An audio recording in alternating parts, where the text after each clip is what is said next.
கண்டிப்பாக ஷர்மிளா. கன்னியாகுமரி மாவட்டம் தென்தாமரைக்குளம் அருகே ஈத்தங்காடு பகுதியை சேர்ந்த சபரிவர்மன் இவர் இன்று காலை கிளை சிறைச்சாலை நாகர்கோயில் கிளை சிறைச்சாலையில் உயிரிழந்ததாக தகவல் வெளிவந்தது.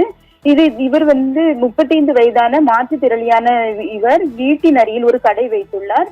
போலீசார் அவரிடம் அடிக்கடி லஞ்சம் பெற்று செல்வதாக உறவினர்கள் குற்றச்சாட்டி வருகின்றனர். இவர் குட்கா விற்பனை செய்ததாக தென்தாமரைக்குளம் போலீசார் கடந்த 9ஆம் தேதி அன்று இவரை கைது செய்தனர். அந்த நிலையில் அவரை மருத்துவ பரிசோதனை செய்து நாகர்கோயில் கிளை சிறைச்சாலையில் அடைத்திருக்கிறார்கள். நாகர்கோயில் கிளை சிறையில் இருந்த இவர் இன்று காலை உயிரிழந்திருக்கிறார். அவரது உடல் ஆசாரிப்பள்ளம் அரசு மருத்துவக் கல்லூரி மருத்துவமனையில் பிரேத பரிசோதனைக்காக வைக்கப்பட்டுள்ளது.